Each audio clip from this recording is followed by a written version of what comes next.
सीधा रुख कर लेते हैं, सीएम भूपेश बघेल सभा को संबोधित कर रहे हैं। जी, आर के पाटले जी, सुरेंद्र कोलेकर जी, मिलिंद माहे जी, जेनीराम गायकवाड़ जी, योगेश जी, के.एल. माहेश्वरी जी, मंच में उपस्थित आदरणीय सभी साथीगण, उपस्थित भाइयों बहनों, प्यारे बच्चों, युवा साथियों और हमारे पत्रकार। आदरणीय साथियों, आज बाबा साहब की 130वीं जयंती, जिन्होंने देश के आजादी के साथ साथ अंग्रेजों की गुलामी के साथ रूढ़िवाद, जातिपात, छुआछूत और ऊंच नीच का दंश झेला है। बाबा साहब भीमराव अंबेडकर खुद ही दलित समाज से आते थे। दलितों, वंचितों, शोषितों के पीड़ा को उन्होंने खुद जीवन भर झेला। जन्म से लेकर मृत्यु पर्यंत दलितों के हक और अधिकार के लिए लड़ते रहे।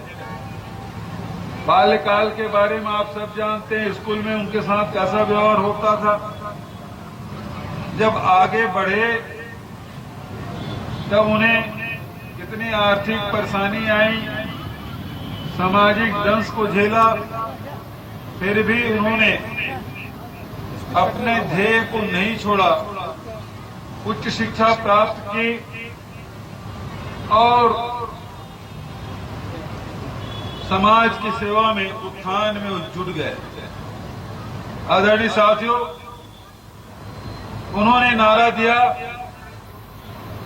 शिक्षित बनो, संगठित रहो और संघर्ष करो।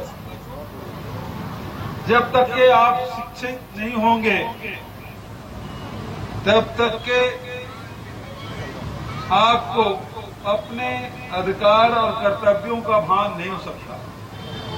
इसलिए सबसे पहले उन्होंने शिक्षा का आंदोलन चलाया। पूरे समाज में सबको यही संदेश दिया कि अपने बच्चों को खूब पढ़ाओ, पढ़ने के बाद ही उसे मानव में जो भेद हो रहा है, जो छुआछूत है, जो आपको अधिकारों से वंचित किए हैं, जो सैकड़ों हजारों सालों से आपको दबाया गया है, कुचला गया है, उसके खिलाफ आप विचार कर सकते हैं, सोच सकते हैं कि आपके साथ क्या भेद हो रहा है।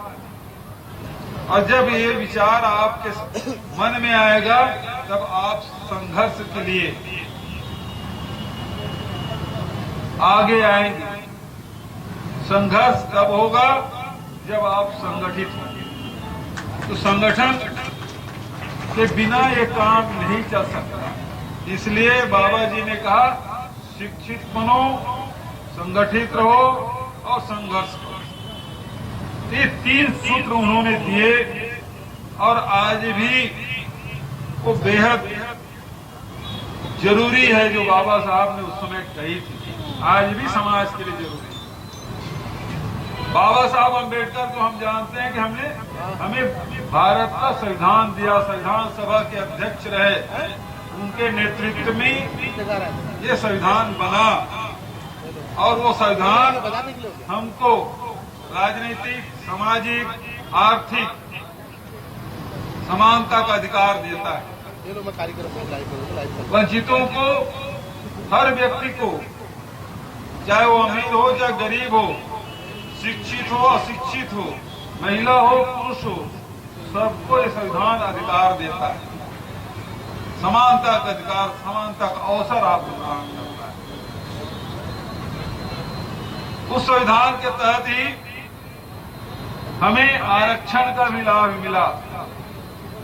जिस प्रकार से भाई कवासी लखमा ने जो बात कही, यदि आरक्षण नहीं होता तो कवासी लखमा न सरपंच बनते, न विधायक बनते, न वो मंत्री बन पाते। ये बात बहुतों पे लागू होती है। यदि बाबा साहब अम्बेडकर न होते, ये जो मंच में बैठे हैं वो मंच में बैठे शायद मंच में बैठने का अधिकार नहीं पाते। हमेशा की तरह पीछे धकेल दिए जाते। लेकिन बाबा साहब ने जो दुनिया का सबसे बढ़िया संविधान हमको दिया है, उसके तहत हमको जहां शिक्षा का भी अधिकार प्राप्त हो रहा है, जहां नौकरी में भी आरक्षण प्राप्त हो रहा है, जहां जनप्रतिनिधि होने का अधिकार प्राप्त हो रहा है। लेकिन क्या ये संविधान जो हमें इतना अधिकार, इतना सुरक्षा सब प्रदान कर रहे हैं, क्या वो सुरक्षित है? आज संविधान खतरे में है। जो संविधान हमें सुरक्षा प्रदान करती है वही संविधान खतरे में है। इस बात को आपको समझना होगा।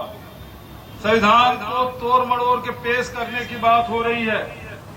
संविधान में जो व्यवस्था है, क्या आपके न्यायपालिका है, कार्यपालिका है और तीसरा विधायिका। क्या ये तीनों न्यायपालिका, विधायिका और कार्यपालिका सुरक्षित हैं?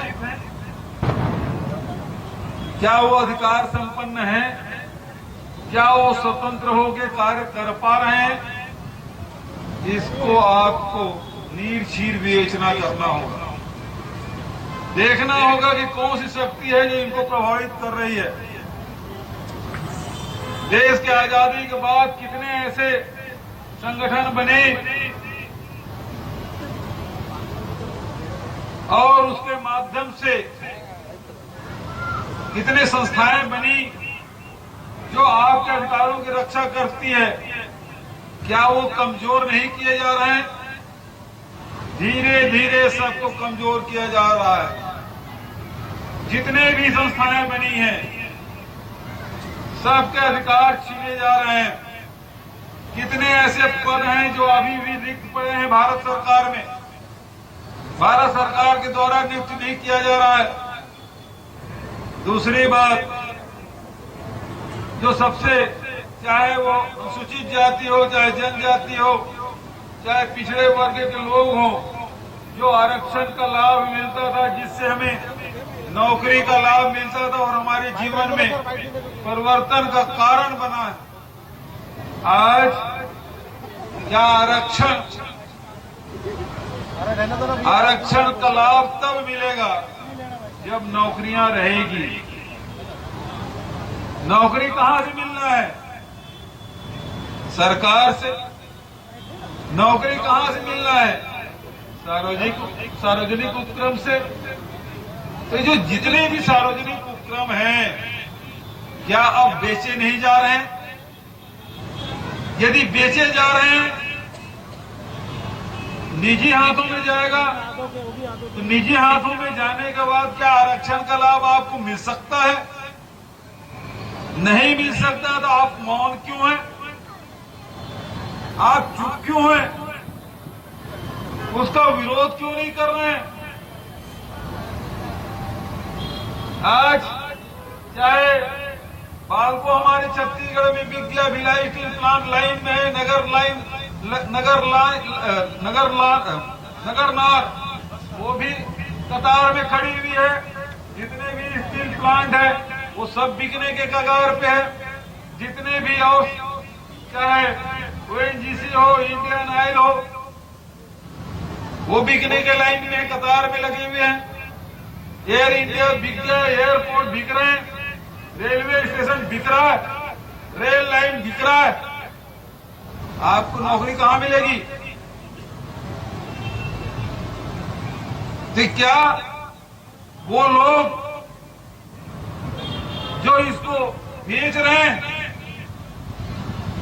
क्या वो बाबा साहब अम्बेडकर की राह में चल रहे हैं? नहीं चल रहे हैं। तो उसको अम्बेडकर जयंती मनाने का अधिकार है क्या?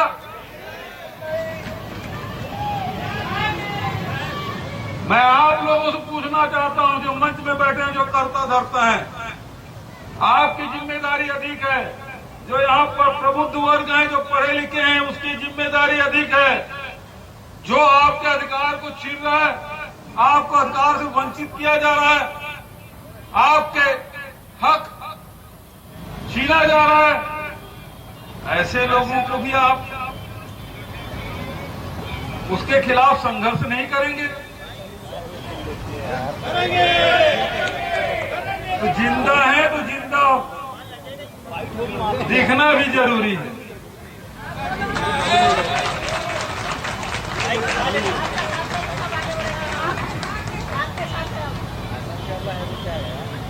अन्याय हो रहा है तो टकराना जरूरी है, जिंदा है तो जिंदा।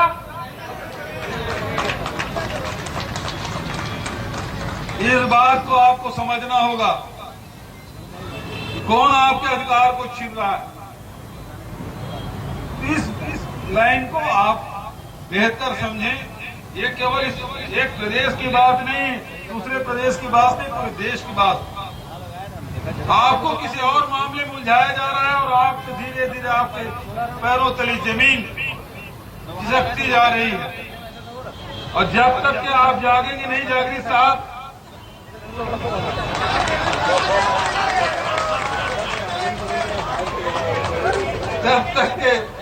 तब तक के बहुत देर हो चुका होगा। तब तक बहुत देर हो चुका होगा। जब सब कुछ खो चुके होंगे और तब जागेंगे तो फिर जागने क्या मतलब। अभी जो कुछ है उसे बचाने की जरूरत है, जो मिला है उसे सुरक्षित रखने की जरूरत है।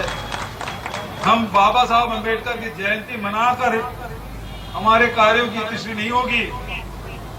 जो उन्होंने रास्ता बताया उस पर चलना बहुत जरूरी है। आदरणीय साथियों, अभी कुछ बातें जागृत साहब ने कही जाति प्रमाण पत्र के बारे में। हमने उसको सरलीकरण किया है जाति प्रमाण पत्र का, और रायपुर नगर निगम में भी सभी जोनों में आवेदन लेना शुरू हो गया है पिछले 6 महीने से। और कहीं अटके तो जरूर बताइएगा, हमारे जनप्रतिनिधि हैं। दूसरा जो सबसे बड़ा काम हमने किया,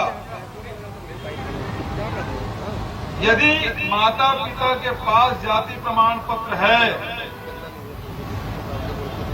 तो बच्चे को जन्म लेते ही उसको जाति प्रमाण पत्र मिल जाएगा। ये हिंदुस्तान में कहीं नहीं, केवल छत्तीसगढ़।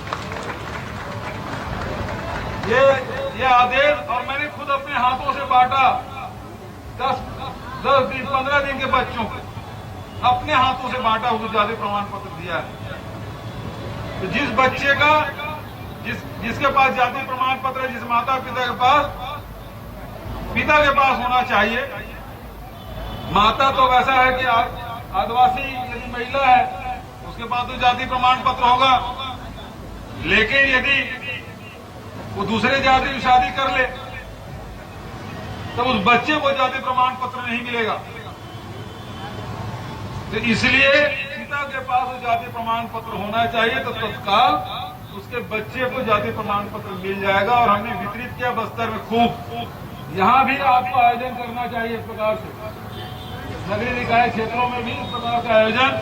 एसिड एरिया आपकी जिम्मेदारी, इस प्रकार का आयोजन नगरीय निकायों में होना चाहिए। यदि पिता के पास जाति प्रमाण पत्र है, नवजात शिशु को भी जाति प्रमाण पत्र देना चाहिए, ताकि वो स्कूल पढ़ाई में, कॉलेज में, चाहे उसके आगे, चाहे वो नौकरी करे तब, चाहे वो परीक्षा दिलाए तब, चाहे रोजगार करे तब, उसको किसी प्रकार की दिक्कत नहीं होना चाहिए। उस बच्चे को मालूम होना चाहिए छत्तीसगढ़ में कांग्रेस की सरकार थी जब जन्म साथ ही मुझे जाति प्रमाण पत्र दिया, ये उसको जानकारी होना चाहिए। तो इस प्रकार के आयोजन हमें करना चाहिए।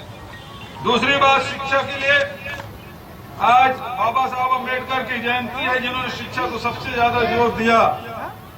और हमारे आज ही स्वामी आत्मानंद अंग्रेजी माध्यम स्कूल जो गरीबों के लिए मुफ्त शिक्षा प्रदान करती है, वहां हमने आज ही फैसला किया है कि 1 लाख में 50 40 बच्चे पढ़ रहे थे, बहुत लोगों की डिमांड थी बढ़ाया जाए 250 उसकी संख्या करने की घोषणा मैं करता हूं। साथ ही बाबा साहब अम्बेडकर जी की मूर्ति के बारे में ध्यान दिलाया, हेयर क्रैक हो गए हैं। नगर निगम बढ़िया से बाबा साहब अम्बेडकर के 20 फीट का आदम का प्रतिमा की स्थापना यहाँ करे।